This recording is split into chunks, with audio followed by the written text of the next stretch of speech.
Merci, chers frères et sœurs, de vous joindre au message chrétien.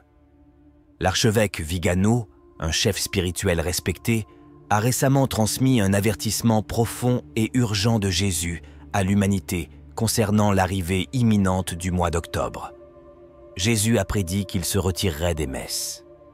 Comment l'abomination de la désolation atteindra-t-elle les temples? Que se passera-t-il lorsque l'abomination de la désolation l'emportera sur les masses et quand cela arrivera-t-il?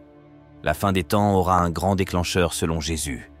La présence de l'abomination de la désolation dans le monde et dans le temple semble déclencher la période la plus forte de la grande tribulation, ainsi que l'avertissement ou l'illumination de la conscience. Ce sera une période pendant laquelle Jésus se retirera des temples, Jésus se retirera des masses, c'est ce qui nous arrivera. Ici, nous parlerons de la façon dont pourrait se produire l'abomination de la désolation dont parle Jésus dans la Bible. Quelles conséquences cela aura pour les fidèles, quand cela se produira et comment se protéger de cette situation qui est l'allié de Dieu pour purifier le monde. Et l'Église. Jésus a parlé d'une mystérieuse horreur de la désolation comme signe central de la fin des temps. Il dit « Quand vous verrez l'abomination de la désolation dont a parlé le prophète Daniel installé dans le lieu saint, alors que ceux qui sont en Judée fuient vers les montagnes. » Il dit d'autres choses qui doivent être faites et qui arriveront, se terminant par l'expression « Alors il y aura une grande tribulation, telle qu'il n'y en a jamais eu depuis le commencement du monde jusqu'à présent et qu'il n'y en aura jamais. » Lisez Matthieu 24, 15-20. Au lieu de nous dire ce qu'est l'abomination de la désolation, Jésus mentionne le livre du prophète Daniel, souligne son importance et comment agir.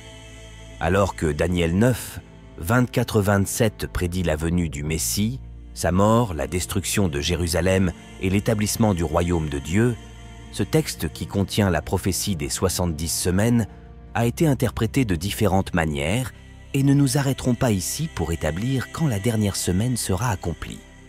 La chose la plus importante à retenir est que Daniel prédit qu'un futur dirigeant, qui sera l'Antéchrist, fera une alliance pour une semaine, ce qui signifie en réalité 7 ans, et qu'au milieu de cette période, il rompra l'alliance et les sacrifices. Et les offrandes cesseront, et il mettra l'horreur de la désolation dans le temple. La profanation du temple continuera jusqu'à ce que le jugement de Dieu tombe finalement sur lui et ses disciples 1290 jours plus tard, soit 3 ans et demi. Comment interpréter pour notre époque cette abomination de la désolation à laquelle Jésus et Daniel accordent tant d'importance? Une abomination de la désolation est quelque chose qui provoque du dégoût, quelque chose de détestable et laisse une personne dans un état de vide complet ou de destruction. Et qu'est-ce qui pourrait provoquer le plus grand dégoût et laisser les fidèles dans un état de vide total? Il ne serait rien de moins que l'homme qui s'idolâtre en prétendant adorer Dieu de la meilleure façon possible. Cela a une dimension interne à la personne ainsi qu'une dimension objective externe selon saint Paul. Par une doctrine perverse, au lieu de devenir des temples du Saint-Esprit, nous devenons des temples du mauvais esprit qui non seulement lutte contre Dieu, mais tente aussi de le remplacer en prenant sa place et en changeant ses enseignements.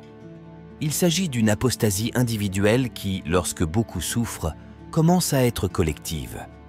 Mais l'abomination de la désolation a aussi une manifestation objective extérieure à l'individu, une dimension pratique, institutionnelle et ecclésiastique.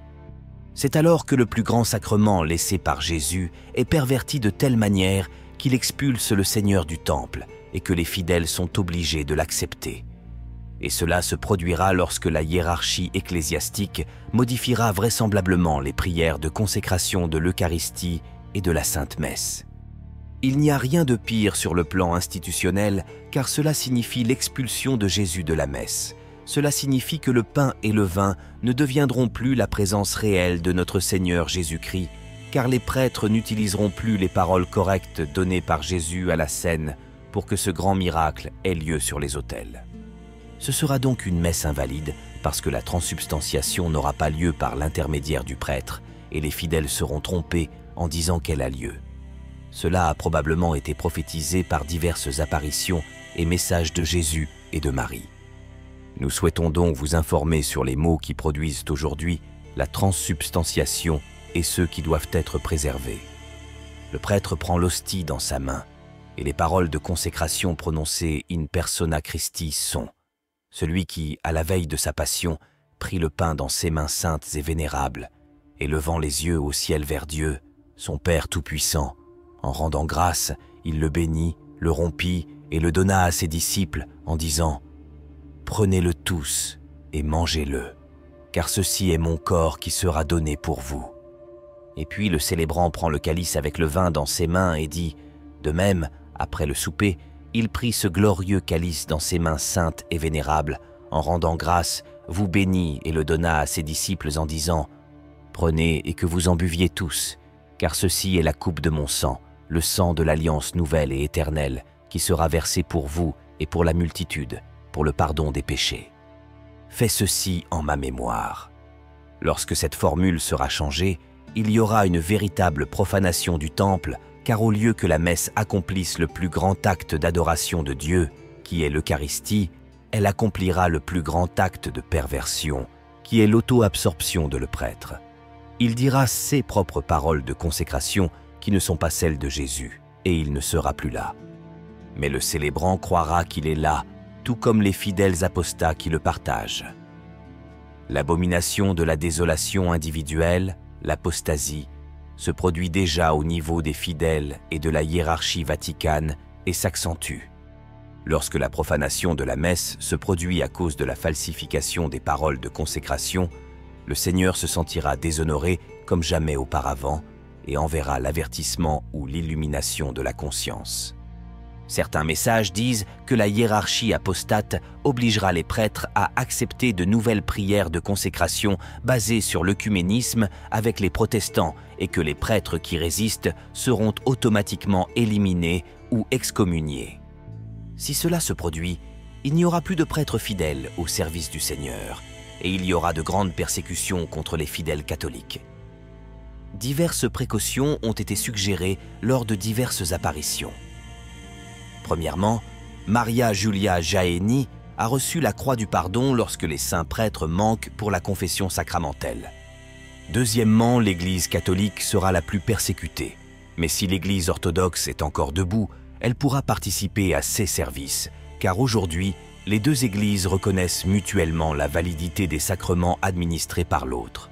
Troisièmement, lorsque la persécution s'intensifie, les apparitions de Jésus-Christ ont assuré qu'il y aura des prêtres clandestins qui administreront l'Eucharistie, notamment dans les refuges. En réalité, nous ne savons pas exactement comment tout ce processus se déroulera. Nous recommandons donc de prendre en compte cette information et d'être vigilants, mais de ne pas être obsédés par ce format, car l'abomination de la désolation pourrait se manifester de différentes manières. Ce serait aussi une bonne pratique de prier pour que les cardinaux, les évêques et les prêtres restent fidèles à Dieu, mais si le pire arrive, il faut espérer la sécurité des prêtres lorsqu'ils doivent désobéir aux ordres de l'abomination de la désolation. Cœur immaculé de Marie, priez pour nous. Amen. Merci d'avoir regardé jusqu'à la fin notre vidéo, frères et sœurs, sans crainte et avec plus de foi que jamais. Continuons dans la foi, soyons bénis et continuons à prier pour que Dieu nous montre à tous ses grâces et ses bénédictions. Que Dieu nous bénisse et nous protège. Amen.